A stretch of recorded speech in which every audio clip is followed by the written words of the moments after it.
children feel the brunt of that. And we got to stop being so selfish as to produce a child that is half slave and half master, half victim and half victimizer, half oppressed, half oppressor, half God and half devil all in the same body. You can't reconcile that.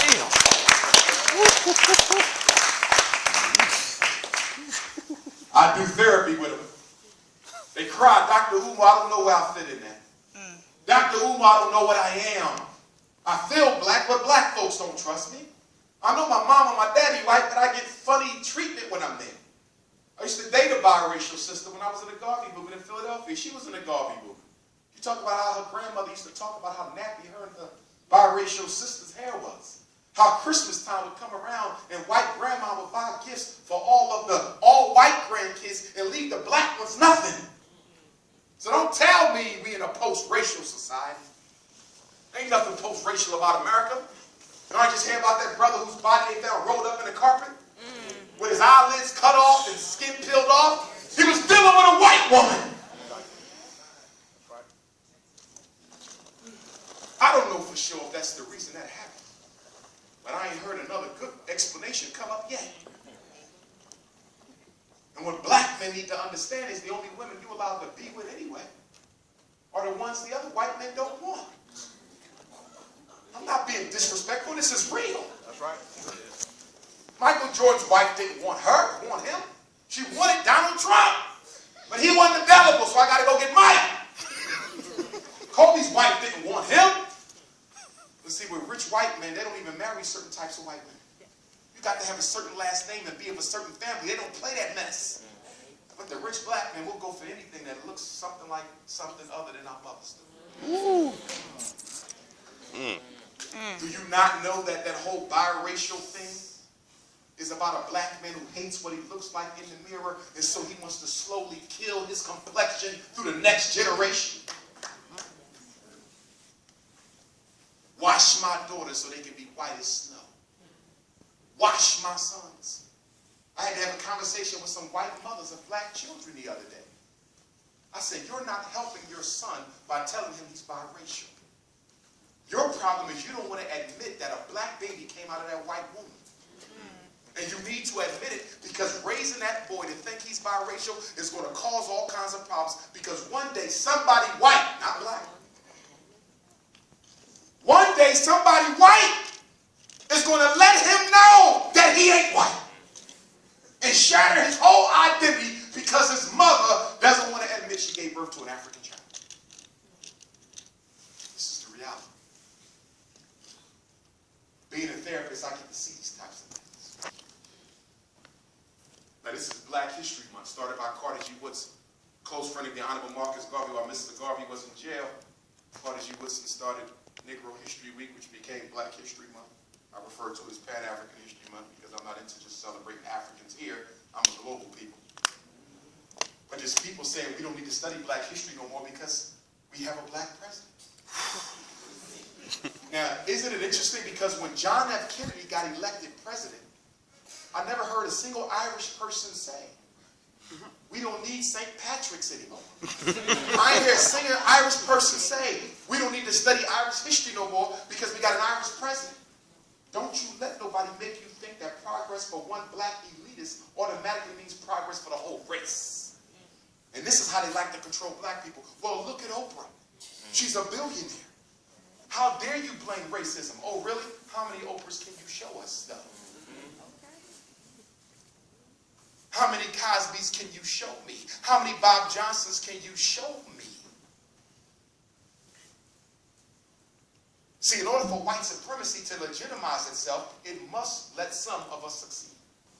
If all blacks fail, you can prove racism easily. But when you have a few examples who are willing to say that it's not the system but the people. See, this is the new racism. The new racism. Today, President Obama decried the violence in the Ukraine. You can go halfway around the world and speak out against violence, but you can't do it right here. That's all that case with that Michael Dunn. How could you not find him guilty of first degree? He fired into a truck unarmed. That's 10 right. shots. That's right. Oh, but we are not able to return the verdict. Oh, I know why. Because there's only one law that applies in that case. And it's called Dred Scott. It's the only law that applied in Zimmerman's case. It's the only law that applied in the Rodney King case. It's the only law that applied in the Reginald Denny case. It's the only law that applies every time a black man is killed by a cop or a white man. And that law is real simple. That the United States Constitution did not intend and could never intend for blacks to be citizens. And as not being citizens, they have no rights to which a white man is bound to respect. See, when you get into constitutional law, you'll find that you can never be a citizen because constitutional law is based on the premise that no law can be made in America that contradicts the intent that the founding fathers had when they wrote it.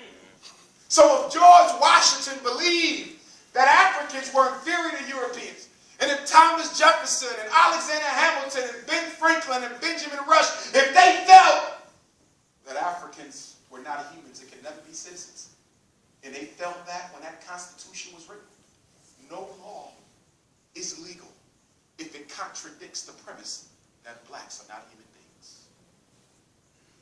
That's how this country is ran. All these black men being killed. Before it was just the cops killing us. Now any white person can do it. Remember, for a while you just had to worry about the cops. Now you got to worry about any white man because they got this thing called stand your ground law. Which comes out of the southern states, by the way. Which says that you can take a person's life not after proving that you could prove that they had intent to harm you, but stand your ground says you only needed to feel threatened. Did y'all hear that? You don't need proof that that man was trying to harm you. You just need proof that you felt like he might have. So with the negative imagery put out about African men in America, what white woman getting out her car after sundown with a black man walking up the opposite side of the street could not invoke stand your ground and say, hey, I felt threatened. After all, he was black. See, we got to get organized, y'all. We are our own solution. But we got to recognize that the information means nothing without institutions in which you can put it in. You need brick and mortar communities like everybody else. You're the only person in America with nothing you can claim your own, but all this damn money you got. Look at what you spent on Christmas gifts. You could have gave every black child in the state of Maryland an independent education with your Jesus money.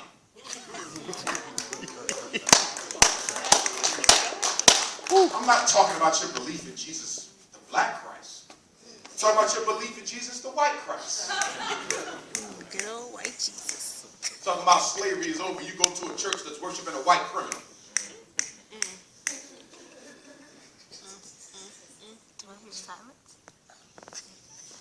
When that painting was painted in 1482 by Leonardo da Vinci at the request of the Pope, he used his uncle to pose as Jesus. He got 12 criminals from a local jail to be the 12 disciples.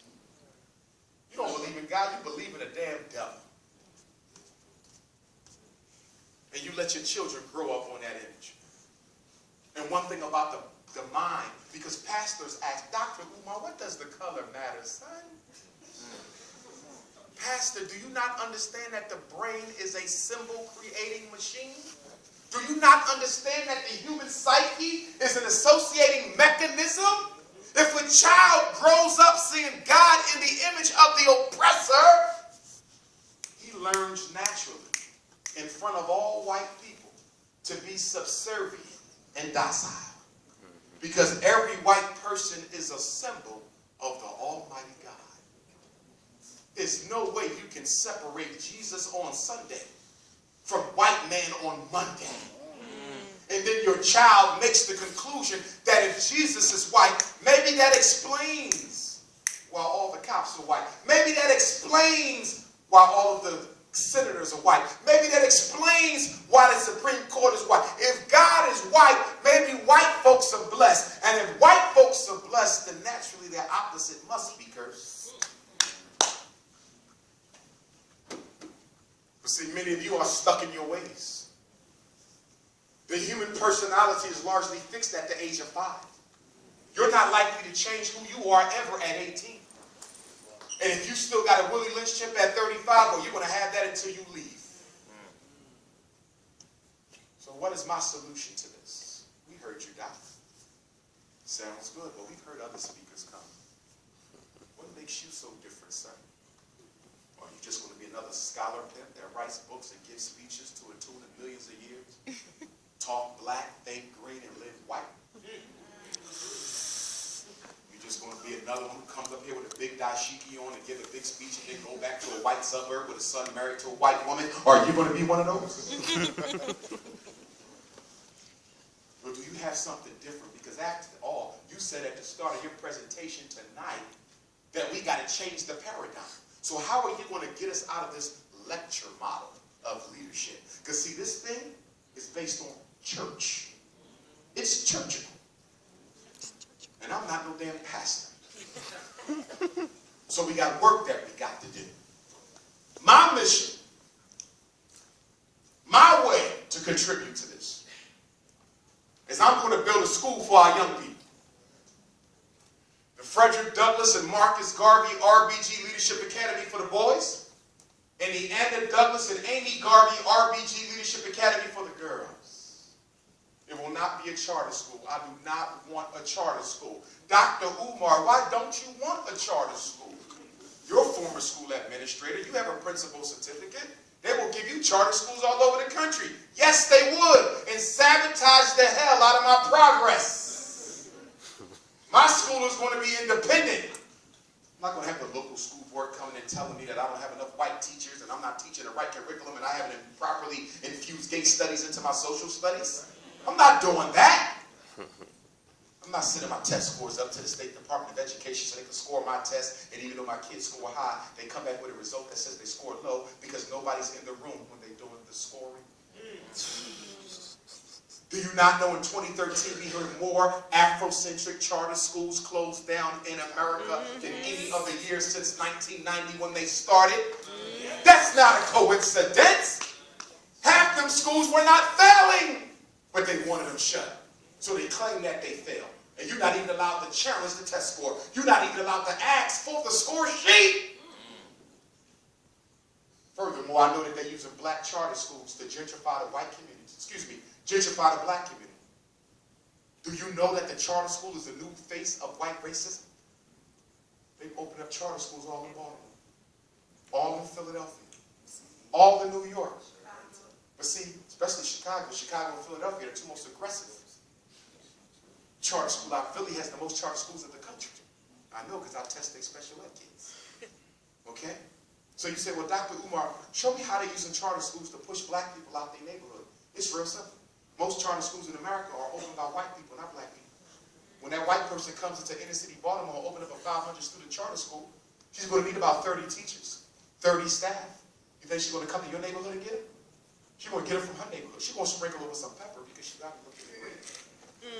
But she's going to give jobs to white people. Then those white people are going to move back into Baltimore, buy up the vacant houses so they can be close to their job, and then raise up the property value. And then push grandmama out of a house that she didn't already bought because she can't afford the property tax. Charter school is the best way to get blacks. You know why? Because who would fight against a school? We're bringing poor black kids a chance at a better opportunity. Look at Baltimore test scores. It's terrible. Let these good white people into Baltimore and let them help your child learn. Who's going to go against that? It sounds so good. And then 5 years later, you get the letter talking about you're being relocated to another low-income dwelling because of eminent domain. We're going to be reconstructing this neighborhood. Everybody's being put out the black community. You wonder how it happened? That school right on the corner did it too.